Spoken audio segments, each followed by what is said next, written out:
for our study of chapter 16. And I see Mickey is here in the room, so she's going to help us know exactly where we're at, right? Whether you know, Well, no, I'm pretty sure I know where we're at. So, unfortunately, I wasn't here last week. well, So what's wrong with you? Why do you do I that to me? I have the last couple of Tuesdays have been rough for me. There's this exercise class that I have been doing for months, but since I got sick in March, it just has been walloping my butt. Um, so I've been trying to keep up with it, but I'm very low energy on Tuesdays. And last Tuesday, I was just like, I can't do it. That's funny. Oh my gosh. So since you're getting exercised and going for an exorcism, Yeah, right. oh my gosh. Anyway, I know where we're at. So, would anybody like to pray us in to get us started today? That I can do. Thank you. Okay. Um, let's take a breath, settle ourselves down, close off the raucous shrieking, and request that spirit come alive in us and that we're aware of spirit being always with us. And then say, I am here only to be truly helpful. I am here to represent him who sent me. I do not have to worry about what to say or what to do because he who sent me will direct me. And I am content to be wherever he wishes, knowing he goes there with me. I will be healed as I let him teach me to heal. Amen. Amen. Thank you. Thank you. Thank you. Yeah, I needed that centering, so it was just perfect. All right. So, kind fellow passengers, here we are, and I believe that we are on paragraph 7, uh, maybe even farther along than that. But I think we should read paragraph 6 because it leads us into what we're going to read in paragraph 7, even though we did read this last week, I know. So, who would like to read paragraph 6? And then maybe paragraph 7 if you want to. I'll do that because I love this paragraph. Okay, your task is not to seek for love, but merely to seek and find all of the barriers within yourself that you have built against it. It is not necessary to seek for what is true, but it is necessary to seek for what is false. Every illusion is one of fear, whatever form it takes. And the attempt to escape from one illusion into another must fail. If you seek love outside yourself, you can be certain that you perceive hatred within and are afraid of it. Yet peace will never come from the illusion of love, but only from its reality. Well, you know, first of all, your task is not to seek for love. Why can't we seek for love? Because that is what we are. How do you seek for what you are? That's like, I somewhere in the last week or so it's come up. How do you see your own eyeballs? you know, pretending that mirrors don't exist or any reflective surface. You can't you can't see what you are because you're in it. That's like asking a fish to find water. So your task is not to seek for love, but merely to seek and find all the barriers within yourself that you have built against it. And boy, we don't have to seek far to find a gabillion barriers that we have within ourselves not to see what we truly are, because the self that we think we are is the barrier. The self, the identity, the me is the barrier. It is not necessary to seek for what is true, but it is necessary to seek for what is false. And what is false? That identity, that self, that me that we keep identifying with is false. That's the barrier, and the barrier is false. Every illusion is one of fear. What's an illusion? That me, that identity, that self I think I am. And the attempt to escape from one illusion into another must fail. If I think that this dream needs to be adjusted and the illusion needs to change, that's not that's going around, that's a dog chasing its tail. If you seek love outside yourself, you can be certain that you perceive hatred within and are afraid of it. And we're all afraid. We all have those things about ourselves that we don't like. We all have those things that in our lives that we think should be different. Yet peace will never come from the illusion of love, but only from its reality. That reality that we are love. We are the love that we're seeking for. We are in the love that we're seeking for. We have the love that we're seeking for, but we're denying it. And that's why every illusion is one of fear. We're afraid. You know, I I'm not well versed in Marianne Williamson stuff, but there's a famous quote of hers that you're, we're not afraid of how little we are, we're afraid of the magnitude. She worded it completely differently, but we're afraid of that light that we are. And that's why every illusion is one of fear, because we're afraid to let go of the littleness of the ego identity and to find out what we really are. Okie doke. That's it for me. Thank you, Mickey. Yeah, and that littleness that we experience ourselves as, um, it's that imposter syndrome.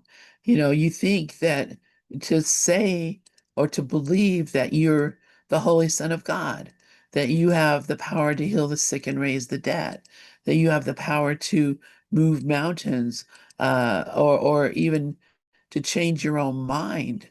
The idea that somehow or the other that's a possibility for me seems kind of ludicrous. And even though I've spent my whole life since I came to the understanding that there was a possibility, spent my whole life looking for, how to find this state of being, how to become this enlightened being, this awakened being, and not even recognizing that um, you can't become what you already are, and I already am, and I already have all that. So this whole idea that somehow or the other I have to go someplace to find it, it really is silly.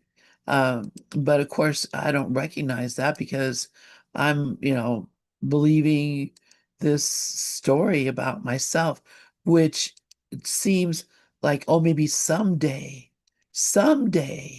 I'll get this magical thing happen to me. Someday I'll remember the truth of what I am and awaken from this dream and all that business. And the fact is that I'm already here. There is no someday. It's only today. And this very moment, it you know you don't become, you already are. So and so the fear, it comes from the attempt to escape from one illusion into another. All right. So right now, the illusion is that I could become this person. We just watched, someone who, apparently has experienced themselves as this wholeness. And people were asking her questions, and she was helping them see the truth within themselves, the answer within themselves. Uh, and all of those people are hopeful that someday they'll be able to do that same thing. Well, the fact is, and I think that's what I said right afterwards, you can. And just as the whole purpose of Gather here is to show you where to find the answer. This is this is like the library here, or the schoolroom here. We're not here to tell you, oh, wait around a while, stick around, and eventually we'll tell you what the answer is. We're here to tell you, hey, you go find the answer and come tell me. You find the answer and come tell me.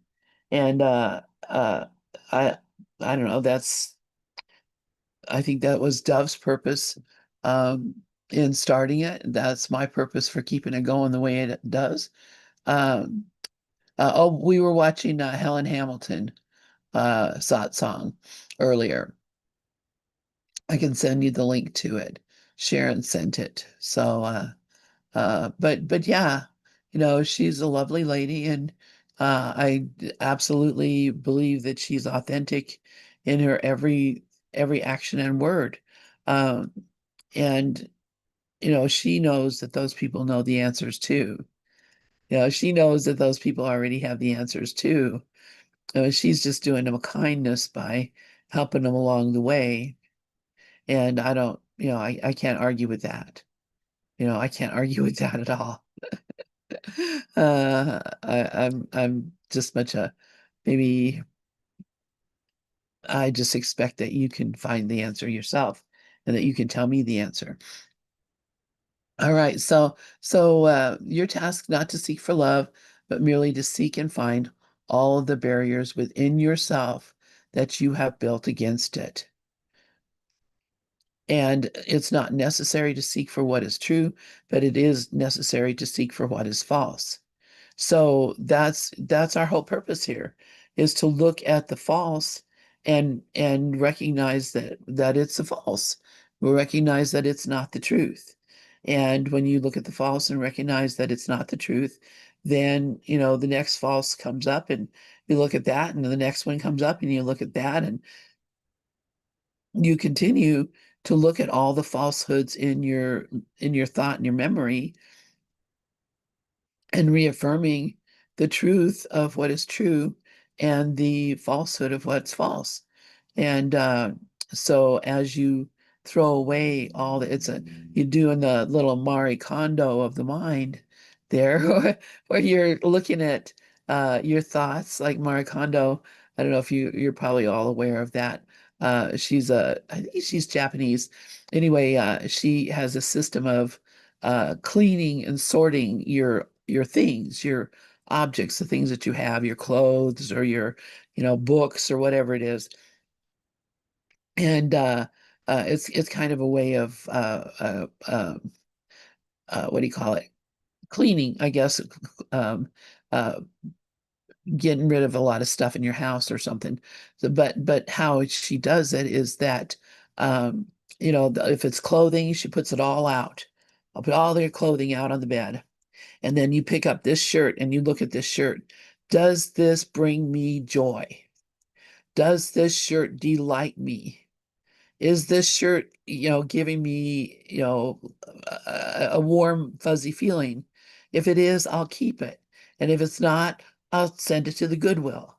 I'll let somebody else find joy in that shirt. But you go through all your things that way, sorting through, and if it doesn't bring you joy, you get rid of it. If it does bring you joy, you keep it. Well, that's exactly what we're talking about here. You look at your thoughts. If they don't bring you joy, you get rid of them.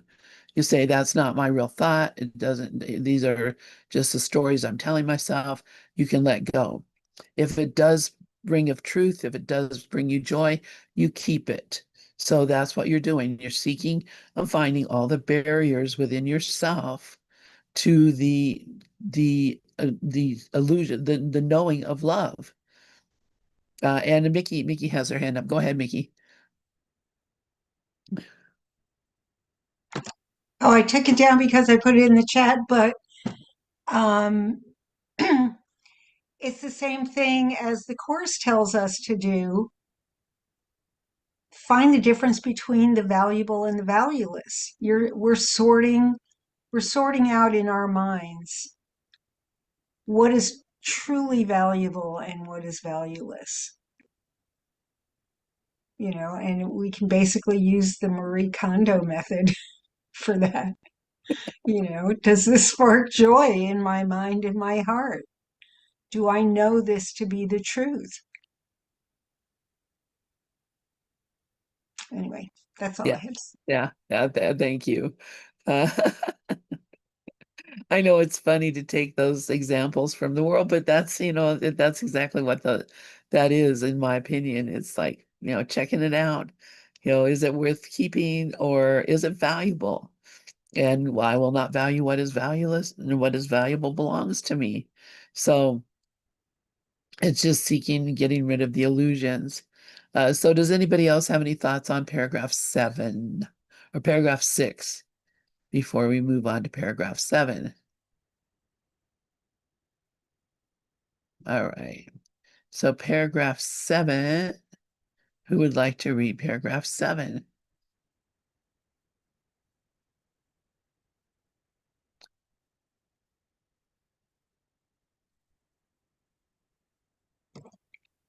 Well, then it might just be you and me. Maybe. Do you want me to read it? I'll read it. I Yeah, can you go ahead. Oh, there goes. There's Kathy. would like me to. Thank Um, you. I just had eye surgery or just a little bit ago, so I'm going to do my best. It's amazing. I was actually going to comment on that because as I was just listening to what Mickey was saying, I had cataract surgery just recently, and I had actually new lenses put in as well, corrective lenses, which I didn't know that was a part of it. And it hit me just as what is being shared. The cataracts came on very slowly over a long period of time. And when I came home with my first eye, I looked out and it hit me, for me, my life. It's like, wow.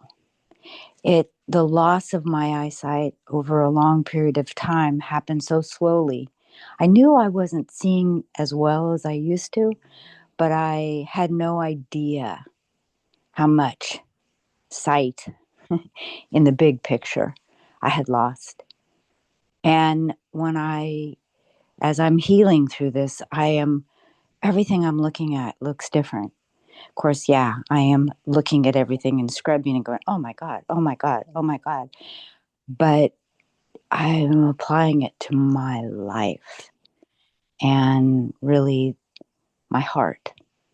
And it's a process. It's amazing how slowly I lost or whatever. And now I'm getting to see again. And I think this course is a huge part of that. Oh, I So love that. Thank you, Kathy. Yeah, and isn't it funny how like now like the colors, that's when I had my cataract surgery, that it shocked me how the colors of things, how much brighter they were, how much more vivid things that I thought were like a light peach turned out to be a deep pink, bright pink or whatever. It just yeah, that amazed me. and The the word is shocking. It's shocking. Yeah, yeah. It's brilliant. And I love, and I apologize, I didn't mean to interrupt you.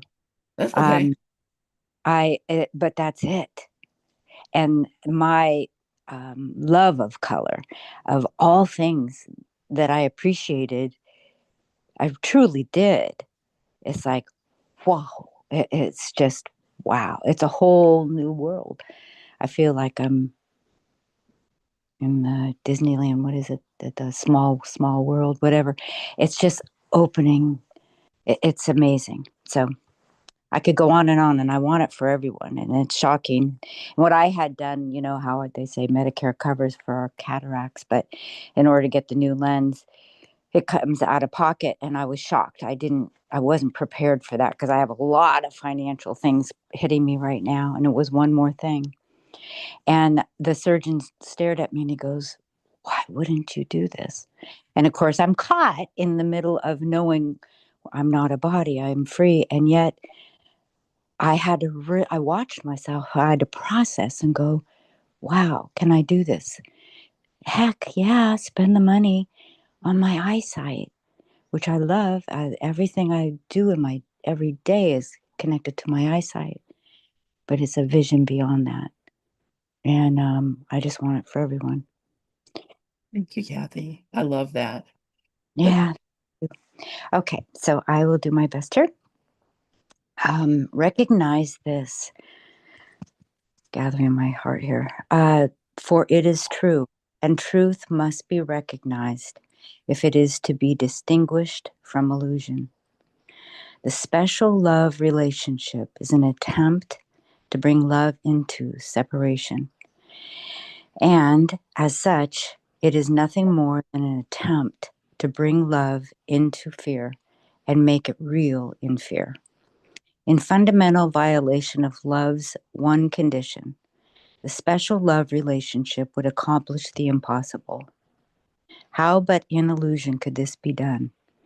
It is essential that we look very closely at exactly what it is you think you can do to solve the dilemma, which seems very real to you, but which does not exist. You have come close to truth, and only this stands between you and the bridge that leads you into it. Wow. I was listening to Ken this morning, and he was talking about a book called The Rainbow. I believe that's what it was. And it symbolizes the arc, the arch, the connection, the rainbow connection. It's all about love. And this chatty head that gets the mind thinking gets in the way. And just getting to the heart of the matter is the truth, and it's love for myself and for everyone else. Inclusion. Thank you. Thank you. Thank you. So were you listening to Ken on Gather on the radio? Yes, I do in the Yeah. morning. Up really, I mean, it's through my night all long sometimes. But it's like, infuse me, please. Because he's another one. He's an interesting, some of the teachers, God love them. It can be hard, and yet I really appreciate him. Initially, oh, I'd listen and I would just go, just stick with it. Because there was a harshness or something, because he got it. And they look at you, aren't you getting it? What's wrong with you? But I was so glued to him at the same time, and I would just listen and listen, and I can so appreciate his intensity and his heart. It's the same thing. We want it. Wake up. Yeah. And And he knew you could have it. He yeah, knew you had it already. That's the thing about Ken. He knew you had it already. And, just like, can't you see it? Look, it's right here. But of course, again, with our whole sense of, this imposter stuff that I couldn't possibly be that, we just don't accept it and can't accept it for ourselves. And, it's the simplest thing. I think that acceptance part is, again, it goes back to the being made fun of, I think, or being laughed at. So I can only say for an experience, and we all have different experiences, but it goes to that innocence of a child showing up as they are. And if they're laughed at, understanding sometimes it is being laughed at, and that's the most cruel feeling. And I think that's where the hiding can begin, and understanding the laughter of joy, never laughing at, but we're laughing together. It's a understanding that laughter. So many teachers could do that laughter, and you go, don't laugh at people, or don't, you know, hit them so hard, because that's my thing. Go gentle, or they shut down so fast, and it's just misunderstanding it. It's really the misunderstanding, and back. I have a delicacy to that. I understand it. That's painful to watch, in my past life, what have you. But it's a gentleness. It's being kind, and yet um, the joy, understanding the joy, the laughter, that light to show up. Thank you, Kathy. Yes. And that is really exactly what it is. The uh the delight that a teacher has when you get it, when like, oh my gosh, here it is, and suddenly, it pops up in your mind the truth. The teacher is so happy uh when that occurs. You can't even imagine it. But for people like Ken, who, I mean, listen, if you listen to a lot of his recordings, you'll hear it's the same people that are in the classes over and over and over, asking the same question. And you hear his little chuckle, and that lady Jane, who is, I'm sure, passed away. She was quite elderly when I was there. But she always she dressed all she wore like really I don't know, kind of youthful, kind of like motorcycle jacket kind of things and shiny things and stuff. And she was just a real character. Uh, but she would come up with the same questions, and he would like, okay, Jane, you're gonna ask the same question again, but not in a derisive way, just okay, we've answered this before, but if you didn't get the answer, let's try it again, and we'll go at it until you do. And yeah, he was such a gentle teacher in that way. So Beautiful message is saying you will get it. yeah, you will get it. It. You will get it. And the showing up right as, just as you are, and being say, I want it, so I'm going to keep showing up until you get it. And yes, you see it in others, and God, we want to share that joy, oh my God, over and over again.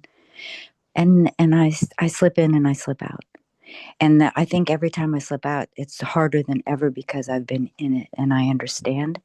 It's like when you know something and then you lose it for a moment, but you've lost it because you know the difference. You have something to compare it to. Yeah, You want it for everyone. You want it for everyone. you want it for everyone because it belongs to everyone, and you can't really have it until everyone has it. Uh, Yes. so Yes. that's why Jesus hangs around. Not because, he's like, well, I'll just hang around here with these guys and give them hints and point things to them and give them books and talk to them. And, I'll be doing this over and over until, finally they all get it. But it Mhm. really, I mean, that's what a loving older brother does. Mhm. So Thank you, Lynn. Thank Ever you. so grateful for that. So uh, oh, and I see Mickey has her hand up. So yeah, go ahead, Mickey. So the first thing I wanted to address was Kathy's comment about having resistance to Ken's teaching at first. And I don't know if it's because I grew up in a neighborhood not very far from Ken's, so I understand his cultural influence on his teaching style.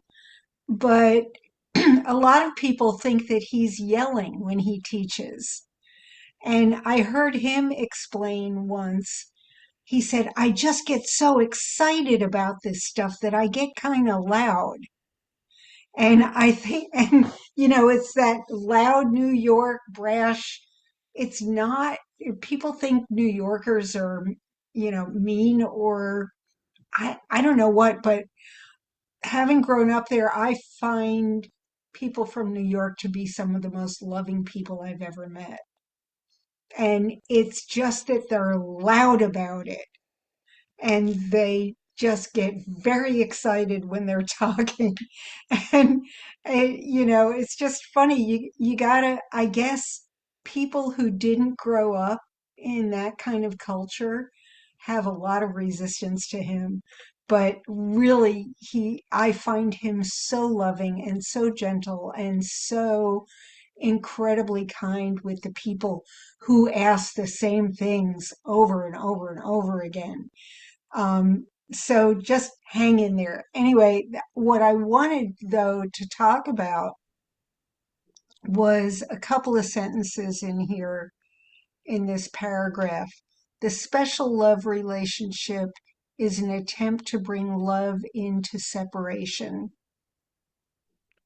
And as such, it is nothing more than an attempt to bring love into fear and make it real in fear. And I've been having to drive around in my car a little bit more than normal lately. And I like to play the radio while I'm in the car. I never play it while I'm in the house, but I never listen to music while I'm in the house anymore, hardly. Um, but I listen to it in the car and I listen to these old rock stations, classic rock and all of that. And all of these love songs. And I've become so sensitive to what they're saying. And I sit in the car and I go, oh my God, such specialness. Oh my Lord, such specialness. And, because 90% of the songs on the radio are about love or relationships or I want you, but you don't want me. And I need you and you don't need me. And you complete me. And our love is special. It just, we, the special love relationship is an attempt to bring love into separation. And that just really jumped out at me because I've become so jangly about these love songs on the radio that it, I just, it's, I guess, my training in the course is I've become kind of almost triggered by these declarations of specialness. So that's something to look at. And Kathy had her hand up, but it's down now. Kathy, you there? I am. Thank you, Mickey. So spot on. Number one on the loud. For me, loud was rage.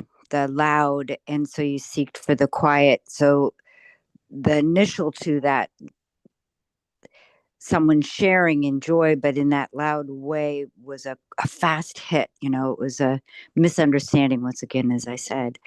But there's such a difference, and it's trusting. And I understand the excitement of where Ken. I mean, I really, really understand it now. But watched, I had to go through that process of trusting. It wasn't someone yelling or correcting or judging someone. It was just the opposite. So I totally understand it.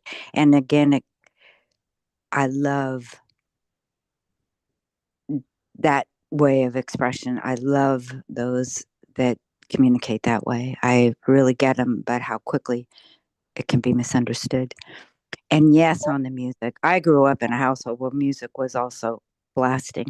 But again, it's understanding those messages of, as you said, you complete me. It was as if we're not complete without.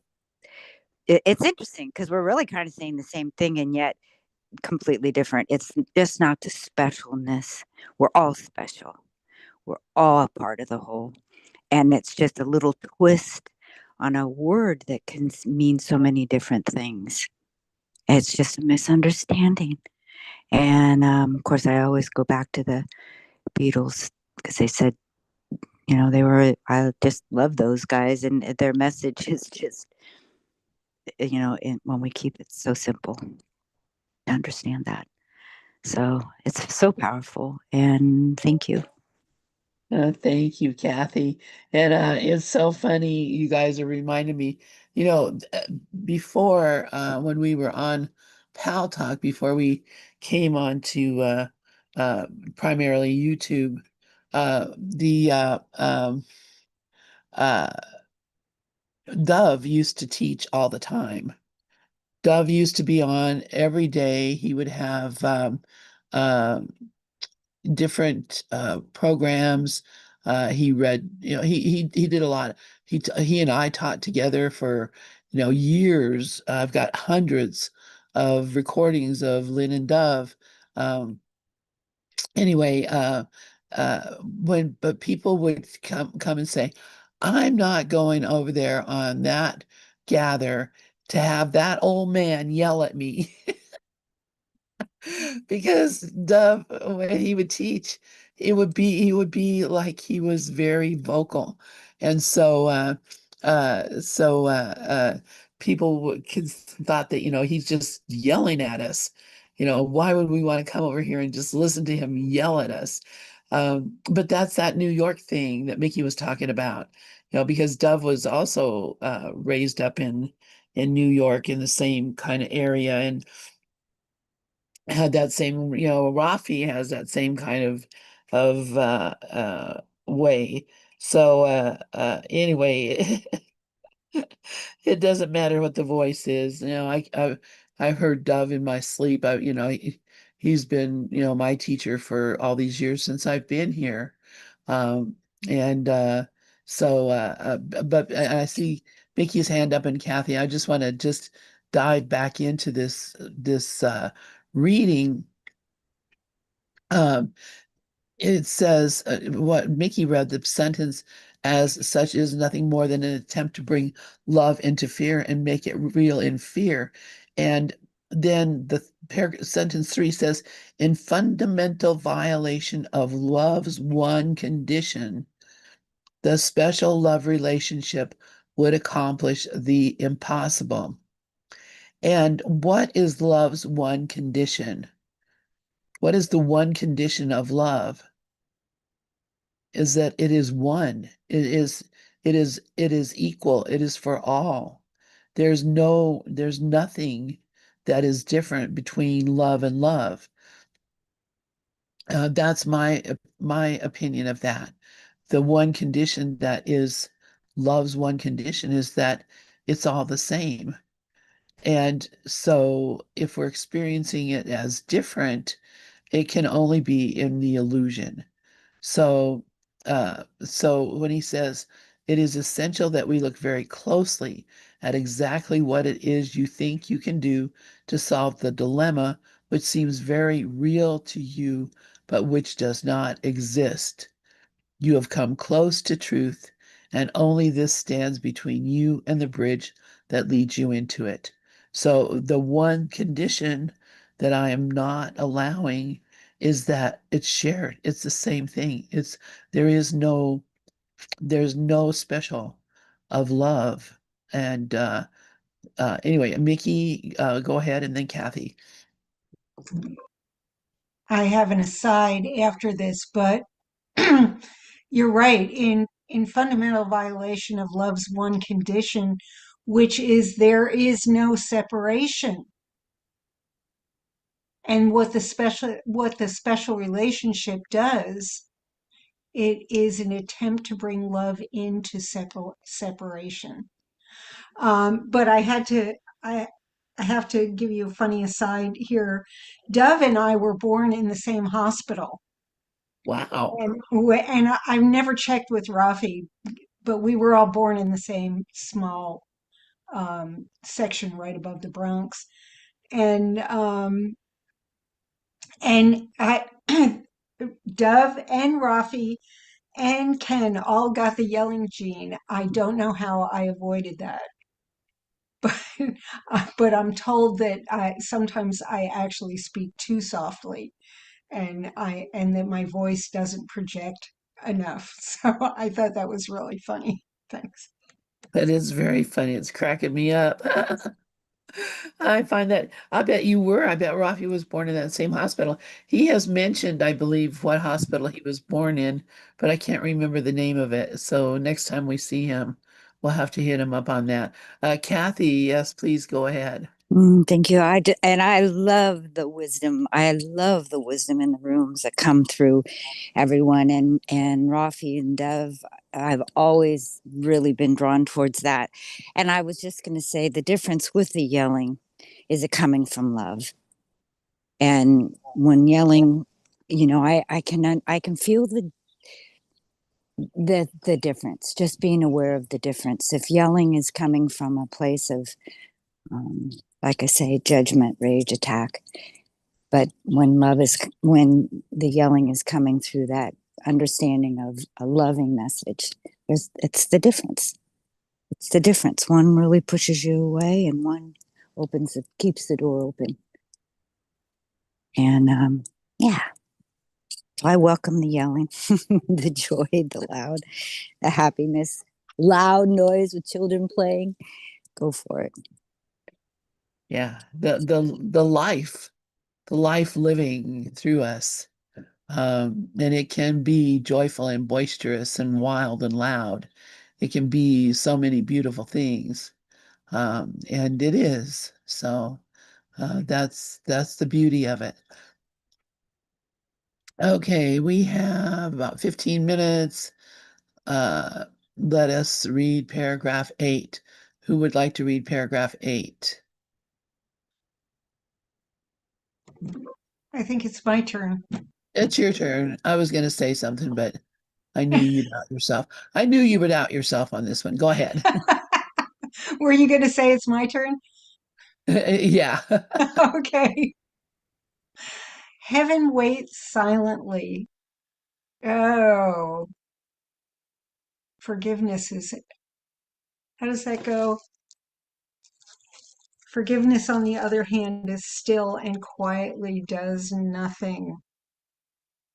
It merely looks and waits and judges not. Heaven waits silently along with forgiveness. And your creations are holding out their hands to help you cross and welcome them. For it is they you seek. You seek but for your own completion, and it is they who render you complete. The special, as opposed to the special love relationship, is but a shabby substitute for what makes you whole in truth, not in illusion. Your relationship with them is without guilt, and this enables you to look on all your brothers with gratitude because your creations were created in union with them. Acceptance of your creations is the acceptance of the oneness of creation, without which you could never be complete. No specialness can offer you what God has given and what you are joined with Him in giving. Another paragraph that talks about our creations, which we're always, I have not met anyone who's read this course and hasn't said, what the heck are our creations? It never says. And I think it never says on purpose because I don't think we, in this separated state as egos, can know. It's one of those things, asking a fish to describe water, and they're like, what's water? We don't know, the ego mind cannot understand the creations because Yeah. it's that spark of the divine in us that is constantly creating more of that spark of light that that is emanating from everything and everyone.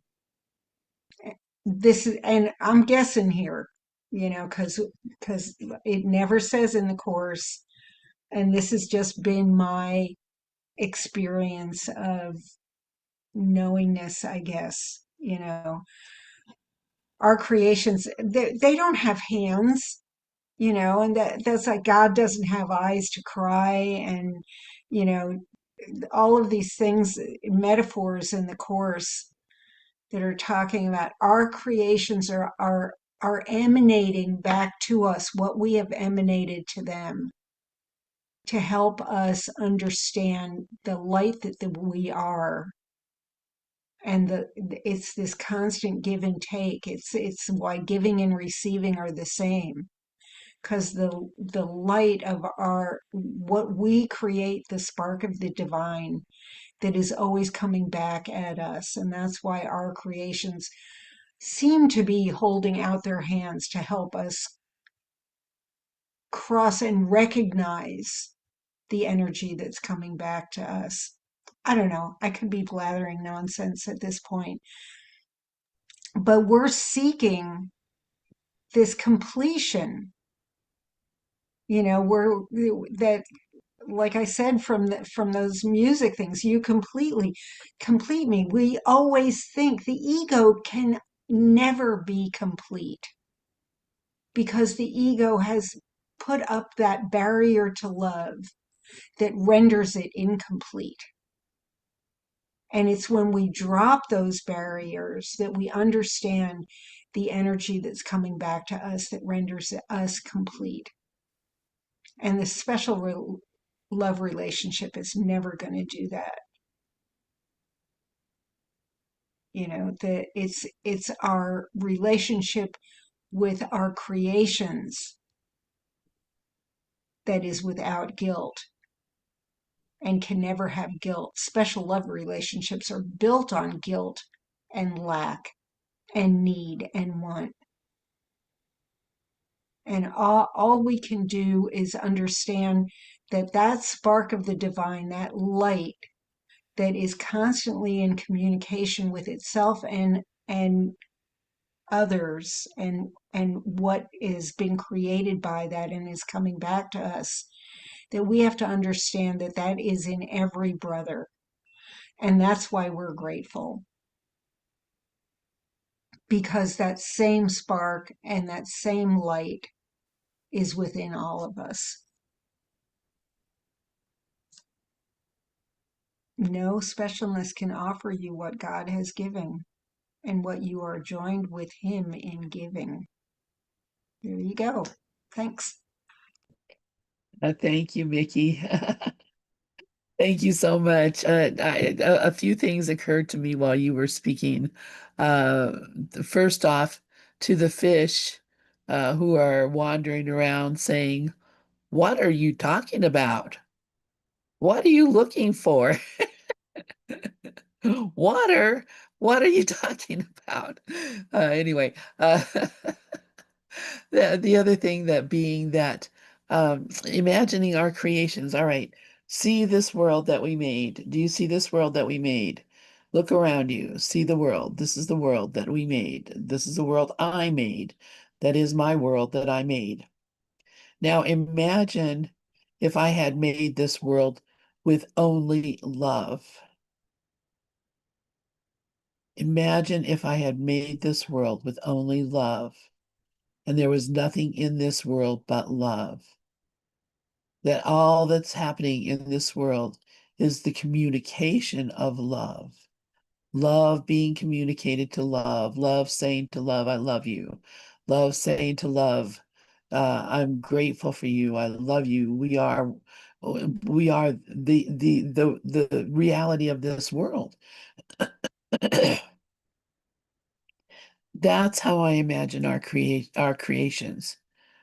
Because he says our creations are communication, our creations are love. And I look at, what did we make that was made without love? And I see what was made without love. And I know that if it was made with love and only love, what talk about a beautiful world. I say to myself, what a wonderful world. I could actually sing that song and be honest about it. I could sing that song and be honest that, the trees that are green and the roses that are red and the babies crying and, all that stuff, I could see all of it. If I could just see it with nothing but love, how wonderful it really would be. It would not, there would be no death, there'd be no dependence on anything for comfort and happiness. You would just have everything, which you do already. We do have everything. We don't see that we have everything because we're looking at it with a lack of love. And so we go back to that chapter 5, but it says, when I'm not feeling wholly joyous, it's because I've reacted with a lack of love to one of God's creations. That's exactly what it is. I'm not in joy because I'm not acting in love. And that love that I'm not acting in is to God's creation, which how can my creation be any different than God's creation? I've reacted with a lack of love to my own creation. And that's why I'm not wholly joyous. Mickey, yes, please go ahead. So I have a question on that.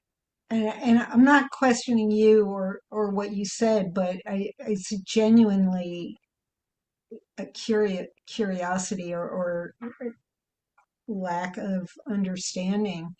If this world was created from fear as a place to hide, if if there was only love, would there be a world at all? Know what I'm saying? Yeah, I do know what you're saying. And I think you're right. I think when we read even about the real world, and have we read and went into depth about what is in the real world? The real world doesn't hold any of these shabby substitutes uh, that he's talking about. The real world holds only love. And so, yes, the real world, there is a world there, but it is a world that was created with nothing but love. And we can't imagine it because we can only imagine a world that's made, pretty much based on death. Kathy, yes, please go ahead. I was gonna respond with what Mickey is saying, um, because I can see that's where the clutch is, the fear of losing of oneself, or again, it's misunderstandings. A couple things, I don't know if it'll make sense. The ego, I heard in the discussion before this program, the satsang, she was saying of loving the ego. It's a misunderstanding of that too. So God does not make any mistakes. We're all created through God, through the creation of love. So all of it is to be loved and understood. And anything we push away out of fear is just where it's like it's the heads up. It's now I'm hearing Dev how he always says, be grateful for the triggers. There are no mistakes in any way. If we're off, something will happen in that way it'll trigger us to help us, just let us know we're off. But it's either fear or love, like they say. And back to the yelling too, they're either yelling for, crying for love, or offering love. I don't know if I'm making any sense, but it's all that spin, and it's just the fear of losing everything you thought you knew. I don't know. I'm not sure I'm making any sense, but anyway, regardless, I may not be making sense, but yeah, it's a cry for love or the Yeah. cry for love. Well, Whatever and this, grasps, whatever you grab onto, But that's where we're all here. I'm grabbing that hand that's going to hold me, that's going to keep me steady while I get through that storm, or whatever, and then understand more and more how we do need each other because we're all part of it. No mistakes. no mistakes, namaste.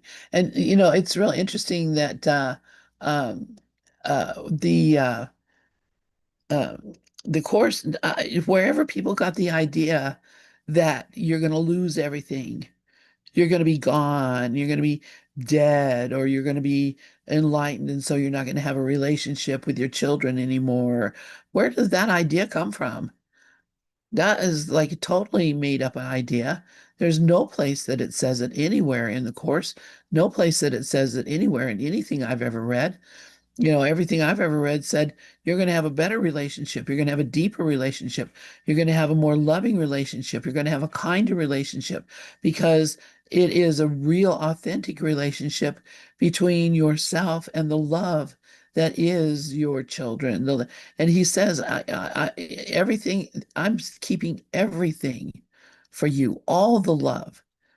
The only thing that won't be are the sorrow, the sadness, the upset, the death.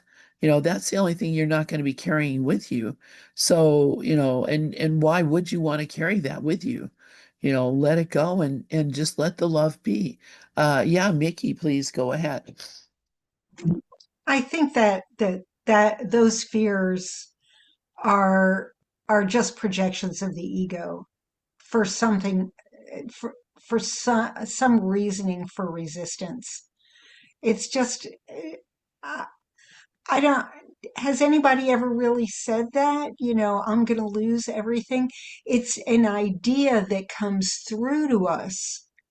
It's not something somebody thought up. Oh, there's our reminder. Miracles are seen in light and strength are one. Those fears are ideas put in the head of everyone as as a barrier. Those are the blocks to love that we've put up. No, Exactly.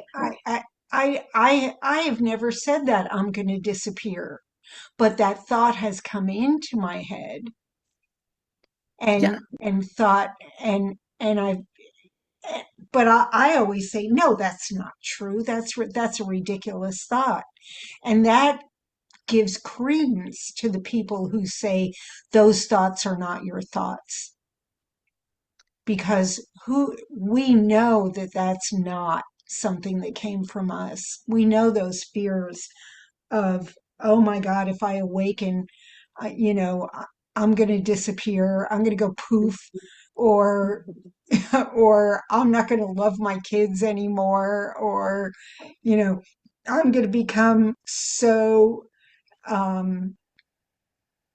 removed emotionally that I'm not going to feel anything for anyone. These are thoughts that are just generated, I by the fear machine. I think it's it's yeah, ludicrous and it's crazy. yeah. You're And right. it's a thought that because we're told we want to get rid of the thoughts that are the blocks to the awareness of love's presence.